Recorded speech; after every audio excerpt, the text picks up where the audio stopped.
కానీ ఆయన స్థాయికి మించి థియేటర్లు దొరికినాయి. సో ఎన్ని థియేటర్లు దొరికినాయి, దాని మీద మీ ఫీలింగ్ ఏంటి? అంటే ఐ థింక్ అంటే నాకు కరెక్ట్గా నెంబర్ కరెక్ట్గా తెలీదు. 800 స్క్రీన్స్ దొరికాయి. అంటే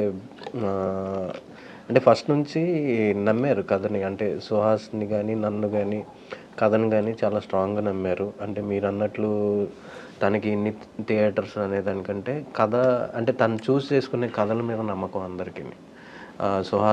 సుహాస్ మీద ఎంత నమ్మకమో తను చూస్ చేసుకునే స్టోరీస్ మీద కూడా అంతే నమ్మకం.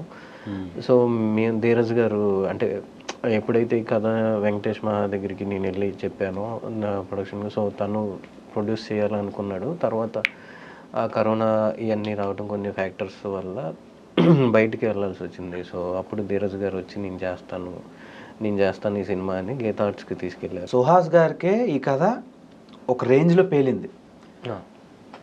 నేనేంటంటే నాకు ఎక్కడ సుహాస్ ఒక ఇప్పుడే వచ్చిన హీరో అని అనిపించలేదు. అంటే ఒక పెద్ద హీరో లాగే ప్రొజెక్ట్ చేశారు మీరు. సో దానికి తీసుకున్న జాగ్రత్తలు ఏంటి? లేదు సుహాస్ గారు కాకుండా ఇంకెవరినైనా పెడితే ఎవరిని పెడుతుండే? సెకండ్ క్వశ్చన్కి ఆన్సర్ చేస్తాను. సుహాస్ కాకుండా వేరే ఏమనుకోలేదు, ఎవరిని పెట్టడం అలాంటి ఆలోచన లేదు ఫస్ట్ థింగ్. సెకండ్, సుహాస్ని అలా చూపించడానికి అంటే సుహాస్ స్టామినా నాకు తెలుసు. అంటే నేను ఇంకా చూపించిన దానికంటే ఇంకా ఎక్కువ చూపించవచ్చు, ఇంకా ఎక్స్ప్లోర్ చేయొచ్చు సుహాస్లోని. కాకపోతే ఈ కథకి నేను చూపించగలిగేది ఇంతే కాబట్టి అది మాత్రమే కనిపించింది ఆడియన్స్కి. సో తనది ఇంకా వేరే ఉండింది, తను ఇంకా ఎక్స్ప్లోర్ చేయొచ్చు, తన క్యారెక్టరైజేషన్స్ చాలా ఇంకా ఎక్స్ప్లోర్ చేయొచ్చు, తనలో అది ఉండింది, ఆ స్ట్రెంగ్త్ ఉండింది. సో నాకు ఎప్పుడు జాగ్రత్తలు తీసుకోవాలని ఏం లేదు, తను ఎలా ఉంటే అలానే. ఎందుకంటే తన పర్ఫార్మెన్స్తోనే పుల్ చేయగలుగుతాడు. తన పర్ఫార్మెన్స్ మీరు సినిమాలో చూసుంటారు. అంటే ఆ గుండు సీక్వెన్సెస్లో తను పెట్టిన డెడికేషన్ కానీ, ఎందుకంటే ఏం కావాలో ఒక డైరెక్టర్కి అయితే ఎందుకంటే మించిన జాగ్రత్తలు నేను తీసుకోవక్కర్లేదు. తన క్యారెక్టర్కి తనకి ఎంత డెడికేటెడ్గా ఉన్నాడో అది చాలు. అండ్ మీరు మంచి సినిమా తీశారు. అండ్ సినిమాకి బాగా హెల్ప్ అయింది మ్యూజిక్. అంటే మ్యూజిక్ సగం నిలబెట్టింది, ఒక 50% హెల్ప్ చేసింది. శేఖర్ చంద్ర గారి విషయానికి వస్తే ఇంత మంచి కాస్టింగ్ ఇదంతా వచ్చింది. శేఖర్ చంద్ర గారినే మీరు పెట్టుకోవడానికి రీజన్స్ ఏంటి? శేఖర్ చంద్ర గారిని పెట్టుకోవడానికి రీజన్ ఏంటంటే, నేను కాలేజ్ డేస్లో సినిమాలు చూసేటప్పుడు శేఖర్ చంద్ర గారి నచ్చావులే ఫిలిం నుంచి ఆయనకి పెద్ద ఫ్యాన్. నేను నచ్చావులే సాంగ్కి కాలేజ్లో డ్యాన్స్ చేశాను, అన్నీ చేశాను. అంటే తెలీదు, అంటే ఏదో అంటారు కదా, ఏదో బటర్ఫ్లై ఎఫెక్ట్ లాగా. ఆ రోజు ఎప్పుడో అనుకున్నాను, నేను ఒకవేళ సినిమా చేస్తే ఇతన్ని నేను మ్యూజిక్ డైరెక్టర్గా పెట్టుకోవాలి ఇన్ని అనుకున్నాను. అంటే నేను శేఖర్ చంద్ర గారి దగ్గరికి ఫస్ట్ టైం వెళ్ళినప్పుడు నేను ఒక డైరెక్టరు స్టోరీ చెప్పాలని కాకుండా ఫస్ట్ నేను వెళ్ళి, సార్ నేను మీకు పెద్ద ఫ్యాను, ఇది ఇది ఇది ఇది అని ఒక ఫ్యాన్ బాయ్ మూమెంట్ అనమాట. అంటే ప్రతి ఫిలింలో ఒక బ్లాక్ బస్టర్ సాంగ్ ఉంటుంది అయింది. సో ఇది అని కథ ఆయన చెప్పి ఒక చార్ట్ బస్టర్ ఉంటుంది, అండ్ నెక్స్ట్ కూడా రాబోతున్న సినిమాలో కూడా 2 చార్ట్ బస్టర్లు ఆల్రెడీ. అవునవును, నాకు ఇప్పటికీ అర్థం కావట్లేదు, అంత మంచి క్వాలిటీ ఆఫ్ కంపోజింగ్ ఉన్నా సరే ఒక స్టార్డమ్ ఇంకా ఆయనకి రాలా అని నా ఫీలింగ్.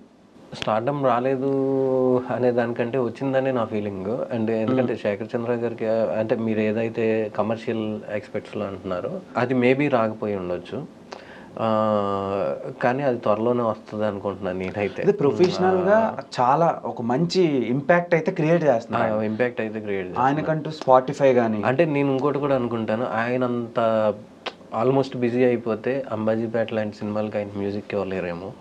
అంటే బిజీ అవ్వకూడదా? బిజీ అవ్వాలి, కానీ ఇలాంటి ఫిలిమ్స్ ఇప్పుడు ఉంటాయి. అంటే ఇప్పుడు ఆయన ఏదైతే ఒక ఫిలిమ్స్ చేస్తున్నారో అవన్నీ ఆయన మ్యూజిక్తో నిలబెడుతున్నారు అంటే రేపొద్దున ఆయన పెద్ద పెద్ద సినిమాలు చేసి ఉంటే ఇలాంటి సినిమాలు శేఖర్ చంద్ర గారి దగ్గరికి వెళ్తాయి. అంటే ఈ పరంగా ఆయన చాలా బిజీగా ఉన్నారు.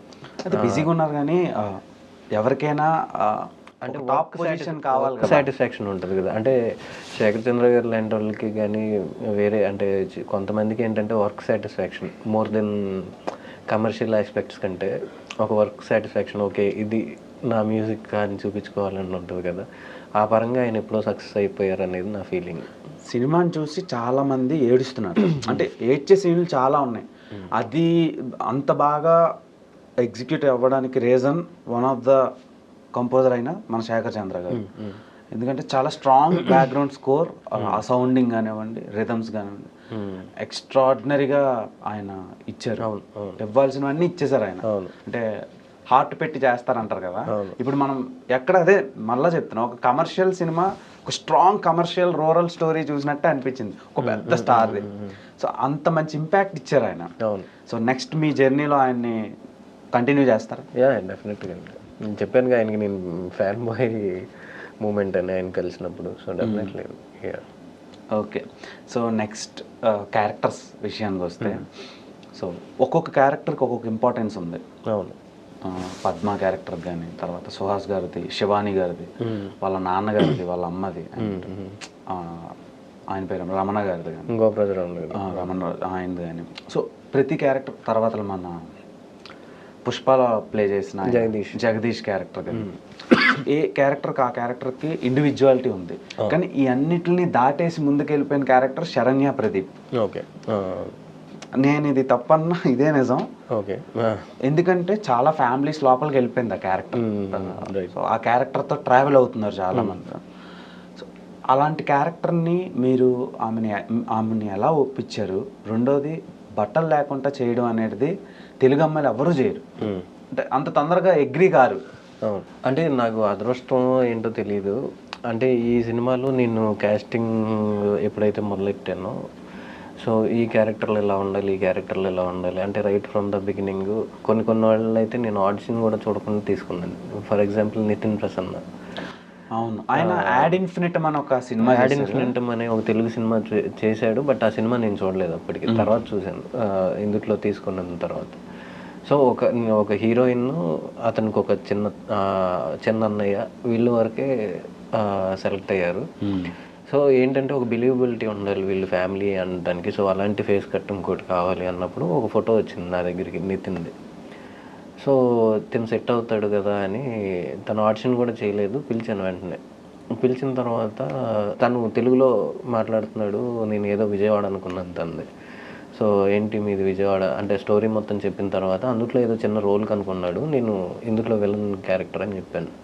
సో తను షాక్లో ఉన్నాడు. తను నాకు ఇచ్చిన షాక్ ఏంటంటే నేను తెలుగు కాదన్నాడు. ఎందుకంటే నేను తెలుగు వాళ్ళనే తీసుకోవాలి అనుకున్నాను యాక్చువల్లీ. ఎందుకంటే స్లాంగ్ అంటే వేరే ఉద్దేశం కాదు, స్లాంగ్ ఇష్యూస్ ఇవన్నీ కథకి సెట్ అవుతుంది. సో తను విజయవాడ అంటే లేదు మలయాళీ అన్నాడు. మలయాళీ అయ్యి వచ్చి ఒక తెలుగు సినిమా కోసం తెలుగు నేర్చుకుంటున్నాడు, ఈ సినిమా కోసం స్లాంగ్ నేర్చుకున్నాడు. ఆ డెడికేషన్ అంటే నా అదృష్టం ఏమో. శరణ్య అంటే మీరు అన్నట్లు ఆ రోల్కి ఎలా ఒప్పించారు అంటే నేను కథ చెప్పినప్పుడు తనది తెలంగాణనే. ఫెదాలా చూసాం. ఆంధ్ర మాట్లాడుతుందో లేదో తెలియదు, బట్ సుహాస్కి అక్కలాగా ఉండింది. అది కావాలి నాకు. సో చెప్పినప్పుడు ఆంధ్ర తను కూడా ప్రాక్టీస్ చేయడం. హీరోయిన్ వచ్చేసి తను వచ్చేసి నేను ఫ్రెండ్ రోల్ అనుకొని వచ్చింది. అందరూ ఇంతే. తనేమో ఏదో చిన్న రోల్ అనుకొని వచ్చాడు తినేమో ఏదో ఫ్రెండ్ క్యారెక్టర్ అనుకొని వచ్చింది. సో తను ఆడిషన్ చేసినప్పుడు ఓకే ఆడియన్కి ఒక బిలీవబిలిటీ ఉండాలి, తిను girl to the next door అని. సో తనకు కూడా చెప్పాను ఏంటంటే వీళ్ళందరూ ఏంటంటే ఎవ్రీడే స్క్రిప్ట్ చదవటం ఇదే ఉండేది ఎప్పుడు. నాకే సర్ప్రైజింగ్ అనిపించేది అనమాట. నేను ఇవాళ చదివాను 2 times, ఇక్కడ నాకు ఇది అనిపించింది పెట్టొచ్చా అంటే నాకు చాలా హ్యాపీగా అనిపించేది. ఏంటి ఎంత ఇలా ఉన్నారేంటి మీరు అనుకొని. సో శరణ్యది ఆ సీన్ ఒప్పించడానికి తనకి ఫస్ట్ నుంచి తెలుసు, స్క్రిప్ట్ స్టేజ్ నుంచి. బేసిక్గా ఆ షార్ట్ చేసేటప్పుడు చాలామంది ఉంటారు కదా. అవును, టెక్నీషియన్స్ కానీ వెనకతలు మీ department, direction department, camera department, light department, ఇలా చాలామంది ఉంటారు. ఆవిడ ఎలా అసలు మీరు అది ఎలా నరేట్ చేసి ఆ షార్ట్ అక్కడ ఎగ్జిక్యూట్ చేశారు అంటే బోల్డ్ షాట్, అది బట్టలేం లేకుండా చీరను కాల్చి. సో ఆ షాట్ని ఎలా మీరు అంటే యాక్చువల్లీ వేరే రకంగా చేద్దాం అనుకున్నాము. ఇదంతా ఒక నైట్లో షూట్ చేయాలి మేము. అంటే నెక్స్ట్ డేట్ చేయడానికి స్కోప్ లేదు యాక్చువల్లీ. ఎందుకంటే డేట్స్ కావాలి, వేరే ఆర్టిస్టులు కావాలి, ఇవన్నీ ఉన్నాయి. సో తనకి నేను నరేషన్ ఇచ్చినప్పుడు ఇది లేదు యాక్చువల్లీ. అంటే ఇప్పుడు మీరు ఏదైతే చూస్తున్నారో స్క్రీన్ మీద దాన్ని చీట్ చేసి చేద్దాము అనుకున్నప్పుడు ఒక ఆల్మోస్ట్ నైట్ 2 o'clock వరకు షూట్ చేసాం. అంత ఇంపాక్ట్ రావట్లేదు అది. అంటే నేను సాటిస్ఫై కాలేకపోతున్నాను, అరే ఆడియన్ కనెక్ట్ అవ్వలేడేమో అన్న పాయింట్లో నాకు ఇబ్బందిగా అండి వెళ్ళి చెప్పాను, సరే అండి ఇది నాకు ఎందుకో వర్కౌట్ కావట్లేదు, నా దగ్గర ఇంకో ఐడియా ఉంది, ఇలా చేద్దాం అంటే నాకు ఒక 2 minutes టైం కావాలి అని చెప్పి, ఒక 2 minutes, నాకు తెలిసి 2 minutes కూడా తీసుకోవాలి, 1 minuteలో ఓకే రైట్ చేద్దాము, నువ్వు హ్యాపీ కదా అలా చేద్దాం అంటే యా. సో ఆ సీన్ చేసేప్పుడు నాకు తెలిసి ఒక 3-4 ఉన్నాం అంతే, ఏదైతే ఆ సీన్ జరుగుతుందో ఆ క్లాస్ రూమ్లో. సో తనకి క్యారెక్టర్ మీద ఆ డెడికేషన్ ఉండటం, అంటే నేను కొన్ని చదివాను ఒక యూట్యూబ్ థంబ్నెయిల్స్లో, నాకు అది నచ్చలేదు అనమాట. అంటే మా హస్బెండ్ ప్రోత్సాహంతో ఆ సీన్ చేశానని చాలా ఏదో రాశారు, అది నాకెందుకో అది నాకు అంత బాగా అనిపించలేదు. బట్ తను ఆ క్యారెక్టర్ కోసం చూపించిన డెడికేషన్ గురించి చెప్పుంటే చాలా హ్యాపీగా ఫీల్ అయ్యాను. అంటే ఒక 2 minutesలో ఒక క్యారెక్టర్ కోసం ఒక 2 minutes తీసుకొని డైరెక్టర్ హట్ అవ్వకూడదు, డైరెక్టర్ నచ్చినట్టు రావాలి అని చెప్పి ఎవరికి అంత ఇది ఉండదు, అలాంటి సీన్ చేయటానికి అంత ధైర్యం రాదు యాక్చువల్లీ చెప్పాలంటే. బట్ ఆ 2 minutesలో తన డెసిషన్ తీసుకొని వచ్చి వెంటనే చేసింది. సో ఐ థ్యాంక్ఫుల్ అంతే, అంతకు మించి ఏం చెప్పలేను. ఆ రోజు ఇప్పుడు ఆ సీన్ గురించి మాట్లాడుకుంటున్నారు.